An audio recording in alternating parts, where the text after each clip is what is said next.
दोस्तों आज हम एक्सप्लेन करने वाले हैं हाल ही में एक बेहतरीन साउथ मूवी टेनेंट को, जो कि आपको जरूर पसंद आएगी, इसलिए वीडियो को भी लाइक कर दीजिए। हम चलिए कहानी शुरू करते हैं। तो मूवी की शुरुआत में हम गौतम नाम के लड़के को देखते हैं, जो कि आज बेंगलोर जाने के लिए निकलता है, क्योंकि बेंगलोर से उसे यूएस जाना था, जहां उसकी जॉब लग चुकी है, और वो यही सब बातें अपने दोस्त को फोन करके बता रहा होता है। इसके बाद गौतम अपने साथ सूटकेस लेकर सुनसान जगह पर आता है, और वो सूटकेस पर पेट्रोल डालकर उसे जला देता है। फिर वो सूटकेस को पूरा राख होने तक उसे निहारता रहता है, जिसमें सुबह हो जाती है, और तब उस राख को लेकर वो खूब रोता है। तभी वहाँ पर पुलिस वाले आते हैं, जो गौतम को पकड़कर अपने साथ ले जा लेते हैं। अब अगले सीन में हम एक लेडी ऑफिसर को देखते हैं, जिसके पास 2 सिक्योरिटी गार्ड खड़े थे। वो ऑफिसर को कल रात जो भी हुआ वो सब बताते हैं कि वो कल रात जब ड्यूटी कर रहे थे तो कुछ गिरने की आवाज आई, और जब उन्होंने जाकर देखा तो वहाँ एक आदमी गिरा पड़ा था, जिसके बाद इन्होंने तुरंत पुलिस वालों को कॉल कर दिया। अब ये सुनने के बाद ये ऑफिसर गौतम के पास जाती है उससे पूछताछ करने,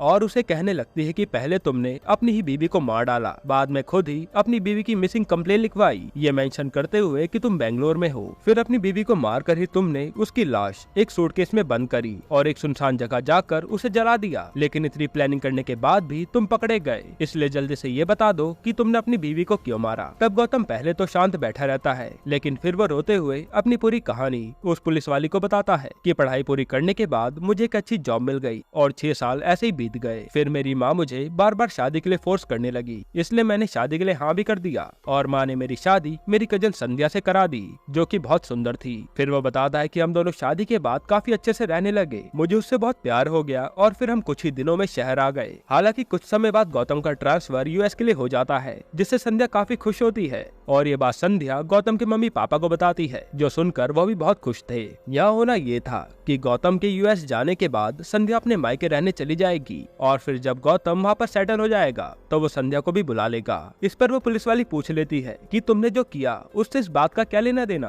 तुम तो हमारा टाइम वेस्ट कर रहे हो। वैसे मैं एक बात तुम्हें बताना भूल गई कि आज सुबह ही तुम्हारे पड़ोस में रहने वाले एक बंदे ने बिल्डिंग से कूदकर सुसाइड करने की कोशिश की है, और उसी समय तुम भी एक सुनसान जगह पर अपनी बीवी की लाश जला रहे थे। हालांकि वो लड़का तो अभी हॉस्पिटल में है और जिंदगी और मौत के बीच लड़ रहा है, और उसका नाम है ऋषि। अब ऋषि का नाम सुनते ही गौतम के होश उड़ जाते हैं। फिर वो पुलिस वाली बताती है कि उस ऋषि के कारण ही तुम्हें हम पकड़ पाए, क्योंकि तुमने जो अपनी बीवी की मिसिंग कंप्लेन लिखवाई थी वो एड्रेस और ऋषि का एड्रेस सेम था। जब हमने सीसीटीवी फुटेज चेक की तो ऋषि के कूदने से पहले तुम अपने फ्लैट के बाहर जा रहे थे, लेकिन तुमने जो कंप्लेन लिखवाई थी उसके अकॉर्डिंग तो तुम्हें बेंगलोर में होना चाहिए था। अब यहाँ से पुलिस वाली हॉस्पिटल जाती है जहाँ पर ऋषि था, और उसकी हालत काफी ज्यादा नाजुक थी। हालांकि ऑफिसर ऋषि से कल वाले हादसे के बारे में पूछने लगती है, जिसके बाद सीन फ्लैशबैक में जाता है। असल में एक दिन पहले ऋषि पर उसकी गर्लफ्रेंड श्रावणी का कॉल आया, जो उससे कह दे कि मैं अपना घर छोड़कर बस से हैदराबाद आ रही हूँ, जिस पर ऋषि कहता है कि ऐसा मत करो, मैं खुद यहाँ पर ठीक से सेटल नहीं हुआ हूँ, तो मैं कहाँ पर रखूंगा। इधर हम ऋषि के 3 दोस्तों को देखते हैं, जो ऋषि के फ्लैट पर ही जा रहे थे।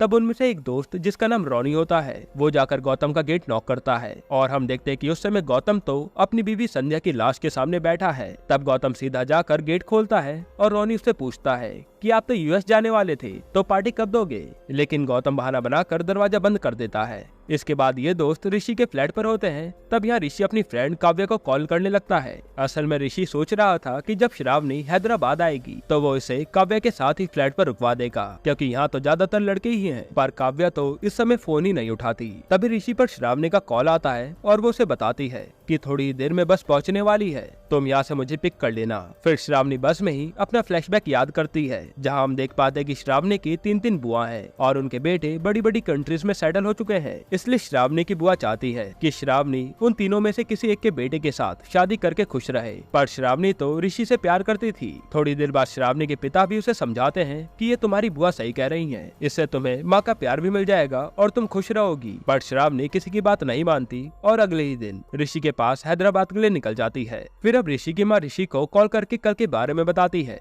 कि श्रावणी के पापा यहाँ पर मिलने आए थे। मतलब यहाँ पर बात ये थी कि ऋषि की माँ को ऋषि और श्रावणी के बारे में कुछ भी पता नहीं था, पर श्रावणी ने अपने पापा को ऋषि के बारे में सब बता दिया था कि वो उसी से प्यार करती है। इसलिए श्रावणी के घर से भागते ही श्रावणी के पापा ऋषि के घर आ गए थे। तब श्रावणी के पापा ऋषि की माँ से कहते हैं कि मेरी बेटी समझदार है, अगर उसे आपके बेटे से शादी करनी है तो मुझे कोई प्रॉब्लम नहीं है, आप अपने बेटे से कह दीजिए अगर ये दोनों शादी करना चाहते हैं तो हम कल पूरी बात करने के लिए हैदराबाद चलेंगे। ये सुनकर ऋषि अपनी माँ से कहता है कि हाँ माँ, श्रावणी हैदराबाद पहुँचने वाली है उसके आते ही मैं उसके पापा से बात कर लूंगा। इसके बाद ऋषि सीधा गौतम के फ्लैट पर जाता है और उसे कहता है कि भाई मेरी एक फ्रेंड हैदराबाद आने वाली है और मेरे फ्लैट पर तो आपको पता ही है कि इस समय क्या हाल है, इसलिए क्या आप उसे 2 दिन के लिए अपने फ्लैट में रख सकते हैं। जिस पर गौतम कहता है कि तुम जब तक चाहो अपनी फ्रेंड को यहाँ रख सकते हो, क्योंकि मैं तो शाम को यूएस के लिए निकल जाऊंगा और मेरी बीवी अपने मायके चली जाएगी, इसलिए तुम्हें शाम को यहाँ की चाबी दे दूंगा। ये सुनकर ऋषि खुश हो जाता है कि चलो अब उसे रहने की जगह तो मिल गई। अब इसके बाद वो ऑफिसर गौतम के पास आती है और गौतम अपनी आगे की कहानी बताता है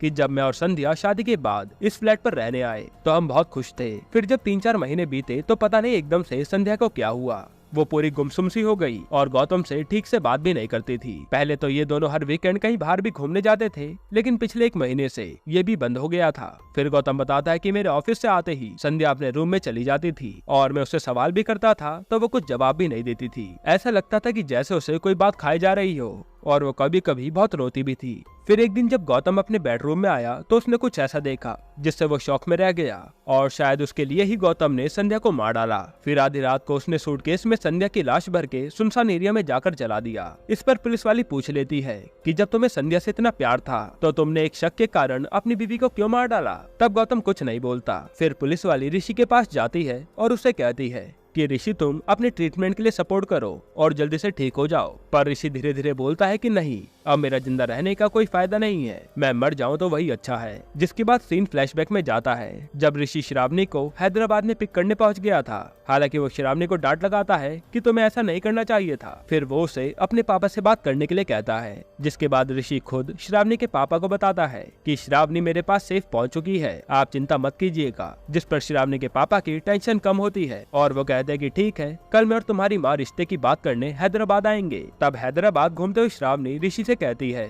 कि मुझे नहीं लगा था कि मेरे पापा हमारी शादी के लिए इतनी जल्दी मान जाएंगे। जिसके बाद ये दोनों गौतम के फ्लैट के बाहर पहुंच जाते हैं और ऋषि गौतम के फ्लैट की घंटी बजाता है, पर वो तो ना दरवाजा खोलता है और ना ही कॉल उठाता है। अब ऋषि के पास कोई ऑप्शन नहीं था, इसलिए ऋषि श्रावणी को अपने फ्लैट पर ले आता है, जहाँ पर पहले से ही उसके फ्लैटमेट्स मौजूद थे और उनके साथ 2 लड़कियां भी थी, काव्या और मेघा। और श्रावणी देखती है कि ये सब तो नशा कर रहे हैं, पर वो कुछ कहती नहीं। फिर फ्रेश होने के बाद श्रावणी सबके लिए चिकन बनाती है और ये चिकन खाकर ये सब श्रावणी की काफी तारीफ भी करते हैं। अब यहाँ पर लड़कियां पहले से ही मौजूद थी, इसलिए श्रावणी यहीं पर रुक जाती है। अब प्रेजेंट में पुलिस वाली दोबारा गौतम के पास आती है आगे की कहानी जानने के लिए और गौतम बताना शुरू करता है कि जब संध्या उससे ठीक से बात नहीं कर रही थी, इससे गौतम भी काफी परेशान रहने लगा।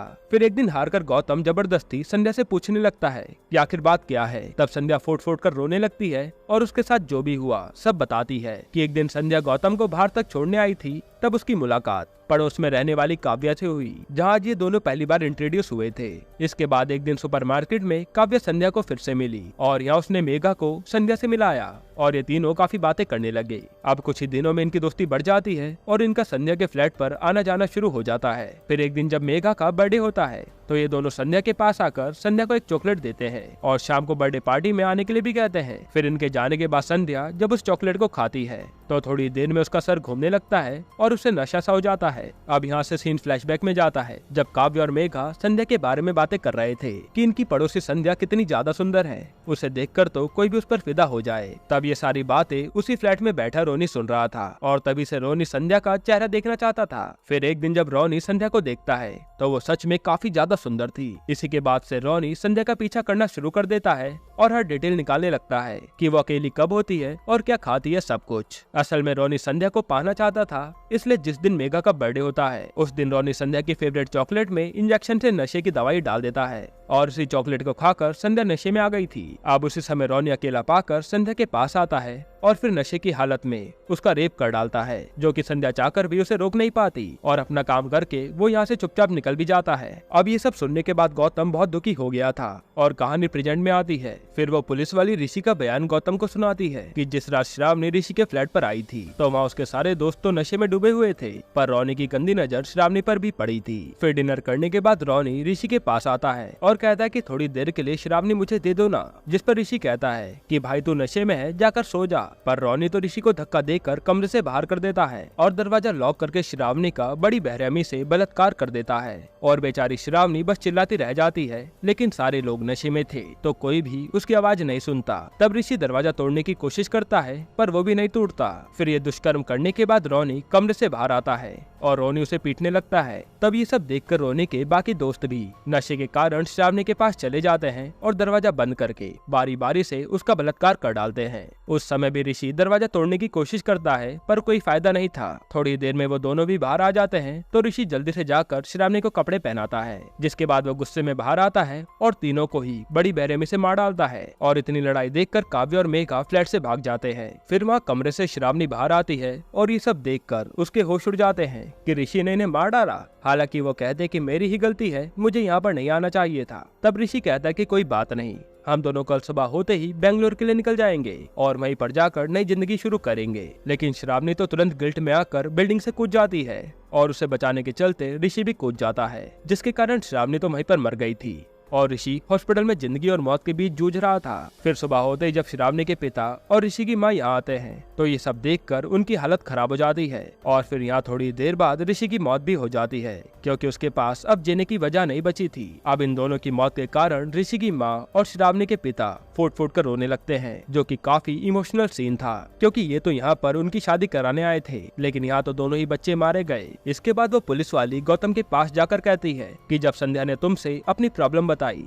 तो तुमने उसे मार क्यों डाला, इसलिए वो उससे इसका बार बार कारण पूछने लगती है। तभी गौतम पुलिस वाली से गन छीनकर खुद को गोली मार लेता है और पुलिस वाली के होश उड़ जाते हैं कि ऐसा क्या राज था जो उसने रिवील नहीं किया। इसके बाद वो ऑफिसर पूरी छानबीन करती है कि आखिर गौतम और संध्या के बीच क्या हुआ था जो उसने संध्या को मार डाला। इसी दौरान पुलिस वाली उस जगह भी पहुंचती है जहां गौतम ने संध्या की बॉडी जलाई थी। तब वहां उसे एक मंदिर दिखता है और वहीं पर एक लेटर पड़ा हुआ था जो कि संध्या का लिखा हुआ था। उस लेटर में उसने लिखा था कि गौतम, तुम्हारा दिल बहुत बड़ा है, जो मेरे साथ ये सब होने के बाद भी तुम मेरे साथ नॉर्मल बिहेव करते हो, पर मैं तो तुमसे नजरें नहीं मिला पा रही। हालांकि मुझे तो कभी कभी लगता है कि तुम मुझे प्यार करते हो या फिर ये दया है और मैं इस बोझ के साथ अपनी जिंदगी नहीं गुजार सकती, इसलिए मुझे सुसाइड करना ही सही लग रहा है। मेरी बस एक छोटी सी रिक्वेस्ट है कि मेरी मौत की खबर कभी किसी को पता नहीं चलनी चाहिए। यानी कि गौतम ने संध्या के रिक्वेस्ट के चलते ही संध्या की लाश सूटकेस में भर के चुपचाप जला दी थी, जिसके बाद गौतम ने मौका पाकर खुद को भी मार डाला। इसी के साथ ये मूवी यहीं पर खत्म होती है। दोस्तों, आपको ये मूवी कैसी लगी हमें कमेंट में जरूर बताइएगा। और इसके अलावा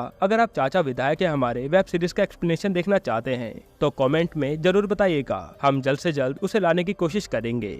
बाकी अगर आपको हाल ही में आई एक कमाल की मूवी देखनी है तो आप ये वीडियो देख लीजिए।